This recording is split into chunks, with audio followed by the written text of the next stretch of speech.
உலகம் மாறிக்கொண்டிருக்கிறது. நமது அறிவியலும் வளர்ந்து கொண்டிருக்கிறது.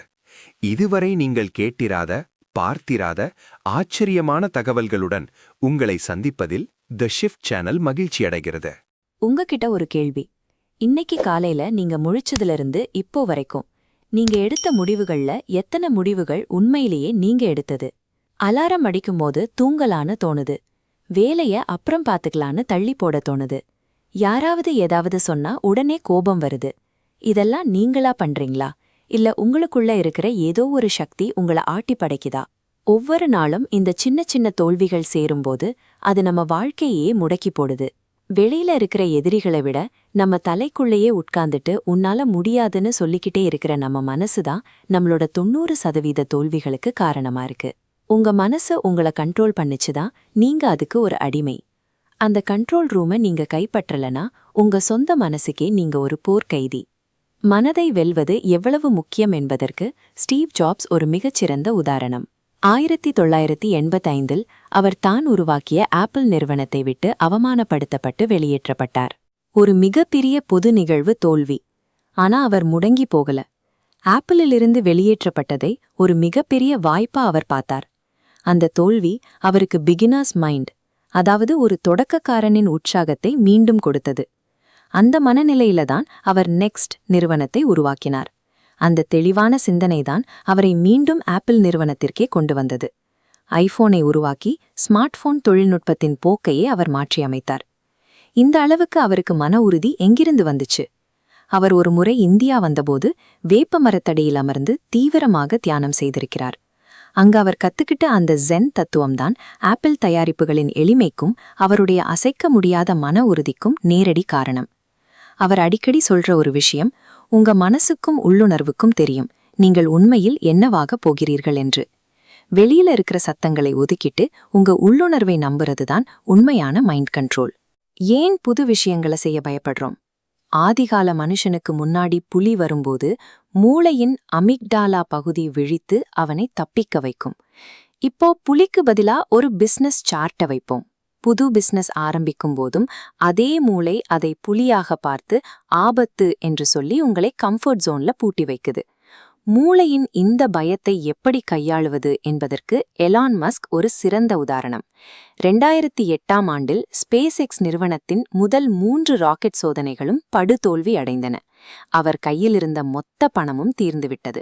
மொத்த உலகமும் அவரை பார்த்து சிரித்தது. ஆனா எலான் மஸ்க் பயம் அப்படிங்கிறத ஒரு தடையா பார்க்கல, அதை ஒரு எச்சரிக்கை சிக்னலா மட்டும்தான் பார்த்தார். தன் பயத்தை வெறும் டேட்டாவா மாத்திட்டு 4வது முறை முயற்சி செய்தார். அது வெற்றி பெற்றது. இன்னைக்கு செவ்வாய் கிரகத்துக்கு மனிதர்களை அனுப்பும் திட்டத்தை அவர் செயல்படுத்திட்டு இருக்கார். உங்க மைண்டு தோற்று விடுவோம்னு சொல்லும்போது பின்வாங்காம லாஜிக்கா யோசிச்சு இன்னும் ஒரு முறை முயற்சி செய்ன்னு சொல்றதுதான் உண்மையான மன உறுதி. இப்போ நம்ம ஃபோக்கஸை அழிக்கிற மிகப்பெரிய வைரஸ் ஒன்று இருக்கு. அதுதான் சீப் டோபமீன். டோபமீன் அப்படிங்கிறது நம்ம ஒரு வேலையை முடிக்கும்போது மூளை நமக்கு கொடுக்கிற ஒரு ரசாயன ரிவார்ட். ஆனா இப்போ ரீல்ஸ் பார்க்கறது, நோட்டிஃபிகேஷன் செக் பண்றது மூலமா எந்த உழைப்பும் இல்லாம ஈஸியா டோபமீன் கிடைக்குது. இதனால உங்க மைண்ட் ரொம்ப சோம்பேறியா ஆயிக்கிடுச்சு. நீங்க போனை கையில எடுக்கிறது உங்க விருப்பம்னு நினைக்கிறீங்க. ஆனா நிஜத்துல அந்த ஆப்ஸ் உங்களை ஒரு முடிவில்லாத லூப்ல மாட்டி வச்சிருக்கு. உங்க கவனத்தை அவங்க காசாக்குறாங்க. இந்த அடிமைத்தனத்திலிருந்து வெளியே வரணும்னா நீங்க டோபமீன் டீடாக்ஸ் பண்ணியே ஆகணும். போனை தள்ளி வைங்க. கொஞ்ச நேரம் போர் அடிக்க அனுமதிங்க. அந்த போர் அடிக்கிற நேரத்துல தான் உங்களுக்கான கிரியேட்டிவிட்டி வெளியே வரும். ஒரு நாளைக்கு நம்ம மனசுக்குள்ள 60,000க்கும் அதிகமான எண்ணங்கள் ஓடுது. அதுல நீங்க உங்ககிட்ட அதிகமா என்ன பேசுறீங்க? நான் எதுக்கும் லாயக்கில்ல, எனக்கு எப்பவும் இப்படிதான் நடக்கும்னு நெகட்டிவா பேசிட்டே இருந்தீங்கன்னா உங்க ஆழ் மனசு அதை நம்பி மொத்த சிஸ்டமும் ஃபெயில் ஆயிடும். இந்த சிஸ்டத்தை மீண்டும் இயக்க சில முக்கியமான மாற்றங்கள் தேவை. முதல்ல விழிப்புணர்வு. கோபம் வரும்போது நான் கோபமா இருக்கேன்னு சொல்லாம உங்க மனசுல வர்ற ஒரு மாற்றமா அதை தள்ளி நின்னு கவனிங்க. ஜாப் செஞ்சது போல உங்க இலக்கு நடந்தே முடிஞ்ச மாதிரி தினமும் கற்பனை செய்யுங்க. எலான் மஸ்க் பயத்தை எதிர்கொண்டது போல உங்க மூளை ஒரு வேலையை செய்ய தயங்கும் போது 5 செகண்ட்ல முடிவெடுத்து செயலில் இறங்குங்க. உங்க அடையாளத்தை முயற்சி பவர் என்பதிலிருந்து சாதிப்பவர் என மாற்றுங்கள். இந்த அனிமேஷனை பாருங்க. மூளையின் நரம்பு மண்டலங்கள் எப்படி மாறுதுன்னு இது காட்டுது. இதுக்கு நியூரோபிளாஸ்டிசிட்டி என்று பெயர். அதாவது மூளை தன்னைத்தானே மாற்றி அமைத்துக் கொள்ளும் திறன். சரியான மனிதர்களோட பழகிறது, உடற்பயிற்சி செய்யறது, முக்கியமா நன்றி உணர்வு வச்சிருக்கிறது. இது எல்லாமே உங்க மூளையின் ரசாயன அமைப்பை நேரடியாகவே மாற்றி அமைக்கும். உங்க மனசு ஒரு கருவி. அது உங்களுக்கு வேலைக்காரனா இருக்கணுமே தவிர நீங்க அதுக்கு அடிமையா இருக்கக்கூடாது. நீங்க தான் கமாண்டர். இந்த நிமிஷமே ஒரு முடிவெடுங்க. உங்க சோம்பேறித்தனம், பயம், ஓவர் திங்கிங் இது எல்லாத்தையும் தூக்கி போட்டுட்டு உங்க வாழ்க்கையை நீங்க தான் லீட் பண்ண போறீங்கன்னு உங்களுக்குள்ள சொல்லிக்கோங்க. மனசை ஜெயிச்சவன் தான் இந்த உலகத்தை ஜெயிக்கிறான்.